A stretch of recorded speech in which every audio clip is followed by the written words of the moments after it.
नमस्कार, आप देख रहे हो सत्य लकीर। आज हम पहुंचे हैं बिरला में। हमारे साथ जिला के अध्यक्ष नेशनल कॉन्फ्रेंस के हमारे बिट्टू भाई जी। इनके बारे में हम आपको बता दें कि ये पिछले 18 सालों से लगातार जाके सरपंच हैं और 25 साल की उम्र में ये सरपंच बने थे। तो आज इनके साथ विचार विमर्श में राकेश शर्मा इनके साथ में मौजूद हूँ। आज बहुत से मुद्दों पर विचार किया जाएगा। तो सबसे पहले हमारे नेशनल कॉन्फ्रेंस बिट्टू जी, आपका बहुत बहुत स्वागत है सत्य लकीर में। शुक्रिया रकेश जी, ਤੁਹਾਡਾ बहुत बहुत शुक्रिया क्योंकि ਤੁਸੀਂ ਬਾਰਡਰ ਦੇ ਉੱਪਰ ਆਏ ਹੋ। ਸੱਤਿਆ ਲਕੀਰ ਦਾ ਮੈਂ ਤਹਿ ਦਿਲ ਨਾਲ ਧੰਨਵਾਦ ਕਰਦਾ ਔਰ ਅੱਜ ਤੁਸੀਂ ਮੇਰੇ ਨਾਲ ਵਿਚਾਰ ਕਰਨ ਆਏ ਹੋ ਜਿੰਨੇ ਵੀ ਮੁੱਦੇ ਨੇ ਔਰ ਜਨਾਬ ਆਪਣਾ ਪੱਖ ਰੱਖਣਗੇ। बीइंग ए नेशनल कॉन्फ्रेंस का लीडर, मैं डिस्ट्रिक्ट प्रेसिडेंट जिला अध्यक्ष जम्मू रूरल बी का हूँ। तो बताइए सर, आज इस मुद्दे पर बात करना चाहते हैं आप? बिट्टू भाई, सबसे पहले बात तो ये है कि ये जो माइनिंग का काम चल रहा है, एक तरफ सरकार कह रही है कि जहाँ पर माइनिंग जो है इसको बंद करना है, तो रात को देखो आप 8 साढ़े 8 बजे देखो 9 बजे देखो, हमें बहुत सी कंप्लेनें मिली हैं। बड़ियाल ब्राह्मण से हमें इतनी कंप्लेनें आ रही हैं कि कहते हैं कि 8:30 बजे 9 बजे के बाद 10 बजे के बाद ट्रालियाँ ट्रैक्टर वहाँ से निकलते रहे हैं। अभी रास्ते से हम आ रहे थे तो हमने देखा आरसपुरा के अंदर पुराना पिंड में भी वहाँ पर बड़े बड़े डंपर लगे हुए हैं, रेत है, बजरी है। लेकिन सर, अगर इसको अवैध खनन को रोकथाम लगा रहे हैं तो ये कहाँ से सामान आ रहा है, कहाँ से माल आ रहा है, इसके बारे में आप क्या कहोगे? जनाब, बात यह है कि कहने को तो तभी बंद है, लेकिन देखिए पिछले 7-8 साल से इस सरकार ने 2014 के बाद क्या हाल कर रखा था। यहाँ प्रशासन के नाक के नीचे से निकल दिया। आपको पता नहीं वो डंपर रात को चलते हैं, किन किन लोगों को पैसा जाता है। देखिए आप, मैं बताता हूँ, छोटे छोटे अजोग थे हमारे, छोटे छोटे ट्रैक्टर थे। जैसे एक लड़के ने, एक अनएम्प्लॉयमेंट यूथ है, उसने एक ट्रैक्टर ले लिया, वो लोन पे ले लिया, एक ड्राइवर रखा, 2 आदमी रखे उसके साथ, और आज उसकी हालत जो है वो ट्रैक्टर घर पे खड़ा है क्योंकि काम ही नहीं है। तभी कहने को बंद है, लेकिन बड़ी जोर से खनन माफिया जो है वो जम्मू में, खासकर जम्मू में की बात करता हूँ, जम्मू में वो भारी पड़ रहा है। और कोई प्रशासन, मैं किसके साथ जोड़ना नहीं चाहता, किसी विशेष व्यक्ति के साथ नहीं जोड़ना चाहता, पूरे प्रशासन की लापरवाही है कि ये काम करवा रहा है। अगर बंद है तो उसको बंद रखिए। अगर सुप्रीम कोर्ट की रूलिंग है कि बंद है, स्टे हुआ है, तो बंद रखिए।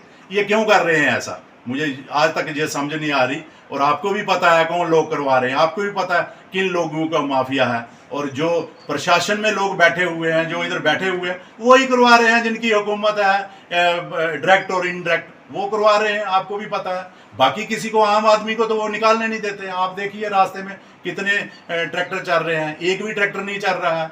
डंपर आते हैं, उन्हीं लोगों के डंपर है, डंपर भी उनके नहीं है जो अनएम्प्लॉयमेंट यूथ है, उन्हीं लोगों के डंपर है। सर आप देखिए, ये प्रशासन सोया हुआ है, कब जागेगा। हर इंटरव्यू में बात होती है इसकी, लेकिन आज तक कोई इसका हल नहीं हुआ, कोई इस पे छापा नहीं पड़ा। कुछ बीजेपी के लीडर थे जो बड़ी बड़ी बातें करते थे, इंटरव्यू कर रहे थे, ये मुलविस है इस रेत माफी में। आपको भी पता है, बड़े कद्दावर नेता ने एक इंटरव्यू में कहा था, लेकिन उसके बाद उसने माफ़ी भी मांगी, नहीं जी मैं गलत बोल रहा हूँ। अरे भाई, जब गलत बोल रहे थे तो आपने समझा नहीं? आप देखिए आकर आरसपुरा में कितना वो डंप हो रहा है। ये मुझे कोई संकोच नहीं इस कहने के लिए, क्योंकि आम आदमी जो 800 रुपये की सैंड लेता था, 800 रुपये की बजरी लेता था, आज 4500 रुपये की ले रहा है। कहाँ का इंसाफ हो रहा है जी? सरकार इंसाफ कर रही है, कहते हैं ये सरकार जो लोगों की सरकार है, गरीबों की सरकार है। अरे भाई, कहाँ गरीबों की सरकार है? गरीब तो आपने रहने नहीं देना है। आज सिलेंडर का भाव देखो, इससे हटकर मैं बात कर रहा हूँ। आज यूथ देखो, अनएम्प्लॉयमेंट कितनी हो गई है, कितना आपका यूथ जो आपके बीजेपी के दफ्तर ही बाहर खड़ा है, जो नारे लगा रहा है, कोई उनकी सूद लेने वाला नहीं है, लेकिन ये फिल्मों को प्रमोट कर रहे हैं। पूरी कैबिनेट लगी हुई है दिल्ली में, वो एक फिल्म कश्मीर फाइल को प्रमोट कर रही है। अरे भाई, अनएम्प्लॉयमेंट फाइल्स भी बनाइए। देखिए कितना आपकी वो कल रिपोर्ट आई है, वो सरकारी रिपोर्ट थी, गवर्नमेंट की रिपोर्ट थी। आप देखिए उसमें क्या कितना नीचे स्तर गिर गया हमारा देश इसके अनएम्प्लॉयमेंट पर। आप बेरोजगारी बढ़ा रहे हैं इसको, और यूथ हर साल निकल रहा है इंजीनियर डॉक्टर करके, और वो भाग रहा बाहर की तरफ, कनाडा में, इंग्लैंड में क्यों जा रहा है? क्योंकि इनके पास फुर्सत नहीं है ये जानने की कि नौकरियां हैं। आप देखिए कहाँ देश जा रहा है। आप बीजेपी के दफ्तर के बाहर जाइए, पीएचई वाले बैठे हुए हैं वहां, जो पिछले दिन उन्होंने बॉर्डर की भर्ती कराई उसको कैंसिल कर दिया। कितने पार्लियामेंट में हमारे 2 मेंबर हैं जो बैठे हुए पार्लियामेंट में, हुकूमत है इनकी, इनके मुंह से एक शब्द नहीं निकला। मेरा लीडर जो डॉक्टर फारूक अब्दुल्ला है उसने जम्मू की बात की, उन बच्चों की बात की जो आज सड़कों पर हो रहे हैं, जिनका फिजिकल हुआ, मेडिकल हुआ, टेस्ट दिया, पास किया उन्होंने। अब लिस्ट निकालनी थी 1200 बच्चों की, शायद 1200, मुझे फिक्र पूरी मालूम नहीं है, 1260 बच्चा था जो लेना था, वो पास भी हुआ, लेकिन इन्होंने उसको भी कैंसिल कर दिया। अब नए सिरे से एक भर्ती लाने की कोशिश हो रही है, बॉर्डर की भर्ती। आप बच्चों देखो आप कितने खज्जल हो रहे हैं यहाँ तहसीलों में, उनका बॉर्डर नहीं बन रहा है। तो ये सरकार की मंशा क्या है जम्मू कश्मीर के प्रति, आज तक वो हमें समझ नहीं आ रहा है। तो बिट्टू भाई जी, आपसे बात करके बड़ा अच्छा लग रहा है, बड़े अच्छे आपके ख्यालात हैं। मैं आपसे ये पूछूंगा, ये जो बेरोजगारी जहां पर जम्मू कश्मीर के अंदर बढ़ी है, ये जो महंगाई जम्मू कश्मीर के अंदर बढ़ी है, एक सिलेंडर का दाम कहां पर पहुंच गया है, सब्जियों का दाम कहां पर पहुंच गया है, ये जो तेल को तड़का लगाने वाला तेल है हमारा, जिसको गरीब आदमी, सभी अमीर हो जो मर्जी हो, इसको डाल के तड़का लगता है, सब्जी बनती है, इसको खाते हैं हम। इतनी महंगाई में एक दिहाड़ीदार जो ले रहा है 500 रुपया ले रहा है, 1000 रुपये की 5 लीटर की कैली तेल की हो गई है। तो यहाँ पर इतनी महंगाई है, लोगों को खाने के लाले पड़े हुए हैं। पिछले कुछ समय से लॉकडाउन भी रहा, जिन लोगों की दिहाड़ी नहीं लगी, आज उनको इतनी महंगाई की मार है, इतनी महंगाई की मार है कि वो अपने घर का चूल्हा तक नहीं जला पा रहे हैं। तो आप क्या आग्रह करना चाहते हो कि इस महंगाई पर कैसे काबू पाया जा सकता है? जैसे भाजपा ने कहा था हम इतनी नौकरियां देंगे, महंगाई को हम कम करेंगे। अच्छा, बुढ़ापा पेंशन देखो, विधवा पेंशन देखो, उसके बाद जो इन्होंने मोदी जी का आयुष्मान भारत कार्ड बनाया था 5.5 लाख रुपए का, वो तो कई हॉस्पिटल में डॉक्टर उसको देखकर ऐसे ही फेंक देते हैं, तो उसकी कोई सुनवाई नहीं है। गरीब आदमी का बहुत बुरा हाल है, जो आयुष्मान कार्ड तक उनका नहीं वहां पर चल पा रहा है। इसके बारे में क्या कहेंगे आप? आयुष्मान कार्ड की बात है, पिछले दिन ही आपका एक पत्रकार था, वो एक इंटरव्यू कर रहा था, शायद वो किश्तवाड़ का वो एक बुजुर्ग था, उसने कहा ये आयुष्मान कार्ड है, ये कहता ले जो, मैं आपको 3 महीने की डेट दे रहा हूं। कहता आप, मैं 2 बार आया हूं हॉस्पिटल में, आपने भी सुना होगा इंटरव्यू, और वो डॉक्टर कहता है कि ये ले जाओ, फिर उस डेट पर मोदी आकर करेंगे। अरे क्या वैल्यू है यार, first man of the country हैं वो, इतना बड़ी पोजीशन पे बैठे हुए लोग, जो आज क्या बीजेपी वालों को वो पता नहीं चलता। पूछिए डॉक्टर से, वो जो कहता है मोदी आएगा वो ही ऑपरेशन करेगा। अरे मुझे शर्म आती है ये बात कहते हुए, क्योंकि एक गरिमा होती है एक पद की। वो मेरे प्रधानमंत्री हैं, लेकिन प्रधानमंत्री को कहाँ आयुष्मान कार्ड की, वो उसकी फोटो की थी, ये फोटो कहाँ छपा मेरा और लोगों तक पहुंचे। आज 5 किलो राशन पर आप देख लीजिए, फोटो छपा था, पूरे यूपी में उन्होंने दिया। जितना भाई आपने एक लिफाफा बनाने के लिए पैसे लगाए हैं, अगर गरीब को घर जाते उसको शायद 7-8 किलो राशन मिलना था, लेकिन इनको फोटो चाहिए, फोटो छपना चाहिए। और लोगों में आज देखिए आप कितनी यहाँ पे बेरोजगारी है। जम्मू कश्मीर को इन्होंने लेबोरेटरी बना के रख दिया है, जितना प्रयोग होता है यहाँ होता है। आज 370 तोड़ दी, आज जम्मू को बहुत फायदा होगा। अरे भाई जम्मू को क्या फायदा होगा, जम्मू को कहाँ फायदा मिला है? आज चोरियों का केस आपने देखा होगा किसी कितना बड़ा है। आप एक पत्रकार हैं, सीनियर जर्नलिस्ट हैं, आप मुझे ये बताइए कितना बड़ा है यहाँ, चोरियों की वारदात कितनी बड़ी है। अनएम्प्लॉयमेंट, आप हमारे लोगों को तो काम ही नहीं मिलता। सुबह जाकर देखिए, वो डिब्बा लाते हैं बेचारे घर से अपनी पत्नी से बनवाकर, वो 200 रुपया लीटर तेल जो खर्च के जाता है, वो अपनी गृहिणी को 200 रुपया लीटर तेल है, सरसों का तेल है, तो मुझे बताइए कहाँ उसका फिर भी डिब्बा लाता है कि ये भूखा नहीं रहे।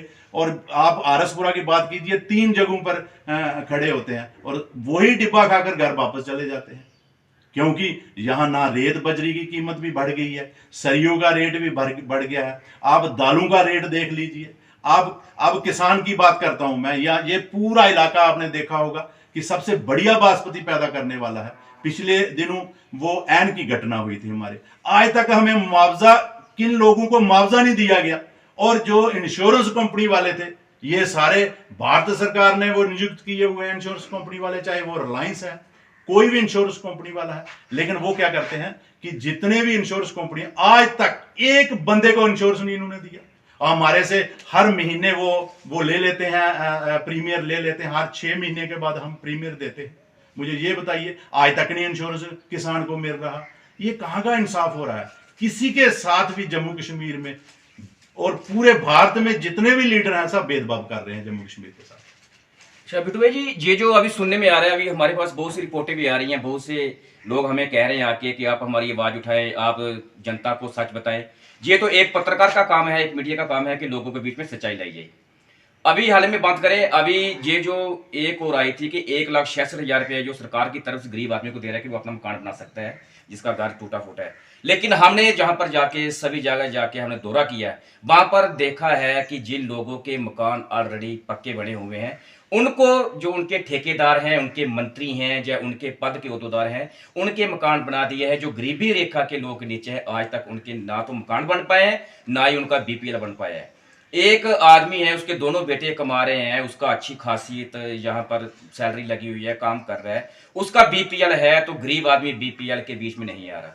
तहसीलों में जाओ, पटवारियों की हड़ताल चल रही है। ये कैसा चलेगा? गरीब आदमी को उठाने के लिए कैसे हमें कद्दावर नेता मिलेंगे जो गरीबों की आवाज़ उठाएंगे, उनको मकान बनाएंगे? लेकिन जो इसमें डिजर्व नहीं करता, उनके मकान हैं, तो बाकी गरीब बंदे ऐसे बैठे हुए हैं। सर, मकानों की बात करें मैं आपको बताना चाहता हूँ, हम 18 साल सरपंच रहे हैं। मकानों की ये बात है कि यहाँ प्रधानमंत्री आवास योजना आती है हमारे पास एक। मैं पंचायतों की हाल आपको बताता हूँ यार, कहाँ सरपंच होता है वो उसने देखना होता है कौन सा मकान कच्चा है। पहले सबसे फर्स्ट प्रेफरेंस जो देते हैं हम कच्चा मकान को देते हैं, उसके बाद सेमी पक्के को देते हैं, उसके बाद पक्के की बारी आती है, शायद गिर गया, लेंटर पुराना हो गया। लेकिन आज जो बन रहे हैं मकान पूरे, अगर आप इंक्वायरी करें, ये बहुत बड़ा स्कैंडल है, ये सरकार का बहुत बड़ा स्कैंडल है, चाहे वो नीचे स्तर पर हो रहा है, पंचायती स्तर पर हो रहा है, चाहे ऊपर हो रहा है। अब क्या करते हैं, इन्होंने हिस्सा रखा हुआ है। मैं आपको बताऊं कितना ये सरपंच हिस्से रखे हुए हैं कुछ लोगों ने, मैं सारे सरपंच ईमानदार सरपंच हैं वो सारे, कोई ऐसी बात लोगों ने जिनको बनाया। लेकिन मुझे पता नहीं चलता कि पैसे लेकर आईएवाई देना कहाँ का। पहले तो इंदिरा आवास योजना था, अब प्रधानमंत्री आवास योजना की बात कर रहा हूं। लेकिन कहाँ गरीब का मकान बन रहा है? आपने भी देखा, आप इंक्वायरी कीजिए, मेरे ख्याल सारा स्टाफ वो सस्पेंड हो जाएगा। आप देखिए गांव में जाकर, जो जिसका गरीब है, जिसका गिर रहा है, उसको मकान नहीं दिया जा रहा है। वो पीछे पीछे घूम रहा है, वो कहते हैं नहीं जी ये आप फाल नहीं करते हो, आप बीपीएल में नहीं हो। यार कहाँ बीपीएल है? उसको देखो मकान, मौके पर जाकर टीम आए। डीसी साहब से मैं आग्रह करना चाहता हूँ, वो खुद इनिशिएटिव ले। डीसी साहब ईमानदार व्यक्ति हैं यहाँ, वो खुद इनिशिएटिव ले, एसीडी को बोले, डायरेक्टर रूरल डेवलपमेंट को बोले, वो इंक्वायरी कराएं किसको मकान चाहिए, किसको नहीं चाहिए। जहां हिस्से रखे जाते हैं, भाई आप 1 लाख, जहां 66,000 है, 66 मुझे दे दो, लाख आपको दे देंगे। यार कहाँ का इंसाफ है? कितनी देर आप ऐसे चलाओगे सरकार को? डायरेक्ट किसी की सरकार तो है ना बीजेपी की, जहां तो बीजेपी का यहाँ मंत्री हुआ करता, अब डीडीसी का मेंबर है, वो क्या कर रहा है यहाँ बैठे हुए? वो पंचायत का सबसे बड़ा पंच है, वो डीडीसी का मेंबर है। उसको मैंने पिछले दिनों भी बोला था, आप इंक्वायरी कराइए किन लोगों को मकान देना है, किन को नहीं। कोई इनिशिएटिव नहीं लेता, सबने अपनी अपनी डफली रखी है, कहाँ कहाँ जाकर इलेक्शन लड़नी है। ये इलाके को छोड़कर और कहीं जाकर इलेक्शन लड़ेंगे, अब इनके साथ क्या प्यार रहा है। ये बहुत बड़ा स्कैंडल है जहां आवास योजना का, प्रधानमंत्री आवास योजना का। तो ये थे हमारे साथ नेशनल कॉन्फ्रेंस के प्रधान बिट्टू जी, जो पिछले 18 सालों से सरपंच रहे हैं। मैं सत्य लकीर, सभी जो मेरा चैनल देख रहे हैं, एक नेता 18 साल या 15 साल अपनी उसी कुर्सी को कायम रखते हैं, ये उनकी इंसानियत, उनके काम दर्शाते हैं। और पूरी जो पंचायत है वो दोबारा से सरपंच या मंत्री चुनते हैं। आज बहुत से मुद्दों पर बात हुई हमारी। आज हम पहुंचे हैं गांव बिरला में, नेशनल कॉन्फ्रेंस के प्रधान बिट्टू जी के साथ महंगाई पर बात हुई, खनन माफिया पर बात हुई, प्रधानमंत्री आवास योजना के तहत आवाज़ हुई। इन्होंने किस तरह से बताया है, किस तरह से धांधलियाँ की जा रही हैं। देखते रहिए सत्य लकीर। जय हिंद, जय भारत।